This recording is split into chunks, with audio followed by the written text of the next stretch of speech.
சமீபத்துல தான் "கண் எதிரே தோன்றினாள்" அப்படின்ற படத்தோட ரைட்டா பார்த்தேன். இந்த படம் என்னவோ பழைய படம் தான். ஆனா இந்த படத்த திரும்பி பார்க்கும்போது எனக்குள்ள ஒரு விஷயம் தோணுச்சு. அத உங்ககிட்ட ஷேர் பண்ணலாமே அப்படின்றதுக்காக தான் இந்த ஒரு வீடியோ. இந்த வீடியோ முழுசா நீங்க பார்த்து முடிச்சுட்டு, என்ன மாதிரி உங்களுக்கும் தோணியிருக்கு அப்படின்னா லைக் பண்ணிருங்க.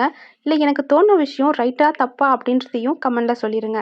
இப்ப வாங்க வீடியோக்குள்ள போலாம். கண் எதிரே தோன்றினாள். நான் முன்னாடி சொன்ன மாரி இந்த படம் புது படம் கிடையாது. 1998ல ரவிச்சந்திரோட இயக்கத்துல வெளிவந்த தமிழ் படம் தான் இந்த படம். இந்த படத்துல பிரசாந்த், சிம்ரன், கரண், ஸ்ரீவித்யா அப்படின்னு பல பேர் இணைஞ்சு நடிச்சிருப்பாங்க. இந்த படம் வெளிவந்த டைம்ல இந்த படம், இந்த படத்தோட கதை, இந்த படத்தோட பாட்டு எல்லாமே சூப்பர் டூப்பர் ஹிட்டு. பல பேருக்கு இந்த படம் ஆல் டைம் ஃபேவரட்டும் கூட.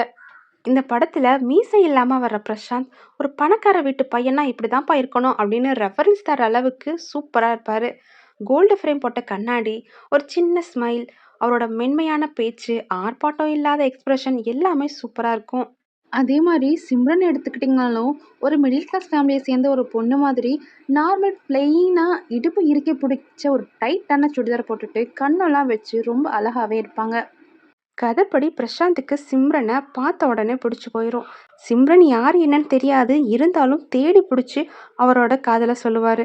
ஆனால் அப்போ சிம்ரன் ஏற்றுக்க மாட்டாங்க. உங்க மனசுல தேவையில்லாத ஆசைகளை வளர்த்துக்காதீங்க. எப்படியோ பிரசாந்த் சிம்ரனை கன்வின்ஸ் பண்ணி சிம்ரனையும் காதலில் விழ வைப்பார். ரெண்டு சைடுமே ஓகே ஆகி காதலிக்க தொடங்கும் போது தான் பிரசாந்துக்கு தெரியும் இவங்க பிரசாந்தோட ஃப்ரெண்டோட தங்கச்சி அப்படின்னு.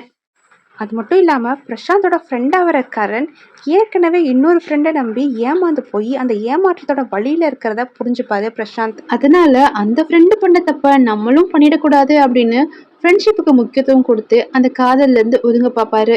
பிரசாந்த் இப்படி விலகி போகிறத ஏற்றுக்க முடியாத சிம்ரன் ஒரு கட்டத்தில் விஷம் குடிச்சிருவாங்க. அப்போதான் சிம்ரனோட அண்ணனான கரனுக்கு எல்லா உண்மையும் தெரிய வரும். அப்போ கிளைமேக்ஸ்ல ஃப்ரெண்டோட தங்கச்சி அப்படின்ற ஒரே காரணத்துக்காக லவ்வை விட்டு கொடுத்து நிக்கிற பிரசாந்த் கிட்ட கரண் கேட்பாரு. அதுவும் ஏற்கனவே பெரிய தங்கச்சி எடுத்துட்டு ஓடுன அந்த விக்னேஷ மனசுல வச்சுட்டு கேட்பாரு. என்ன அப்படின்னா, நீயும் அவனும் ஒன்னாடா அப்படின்ற மாதிரி கேட்பாரு. அந்த ஒரு இடம் தாங்க எனக்கு புரிய மாட்டேங்குது. நீயும் அவனும் ஒன்னாடா அப்படின்னு கேட்கிறாரு. இதுல வித்தியாசம் என்ன இருக்கு? அவரும் ஃப்ரெண்டு தான், இவரும் ஃப்ரெண்டு தான். அவரும் தங்கச்சியை லவ் பண்ணியிருக்காரு, இவரும் தங்கச்சியை லவ் பண்ணியிருக்காரு. இதுல என்ன வித்தியாசம் இருக்கு? எனக்கு எப்படி தோணுச்சு அப்படின்னா, அவ வேலை வெட்டி இல்லாத ஆளு, அதனால தங்கச்சியை லவ் பண்ணக்கூடாது.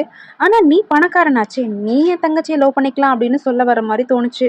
நீங்களும் இந்த படத்தை பார்த்துருப்பீங்க. கரனை பொறுத்த வரைக்கும் அவரும் ஃப்ரெண்டு தான், இவரும் ஃப்ரெண்டு தான். ஆனா அவங்களோட காதலை ஒத்துக்க முடியாத கரண் இவங்களோட காதலை ஏன் ஒத்துக்கிட்டாரு அப்படின்னு உங்களுக்கு புரிஞ்சா அதை கமெண்ட் பாக்ஸில் சொல்லுங்க. மேலும் இது மாதிரி இன்ட்ரெஸ்டிங்கான விஷயங்களை தெரிஞ்சுக்கணும்னு ஆசைப்பட்டீங்கன்னா மறக்காம நம்ம சேனலை சப்ஸ்கிரைப் பண்ணி வச்சுக்கோங்க. பாய் பாய்.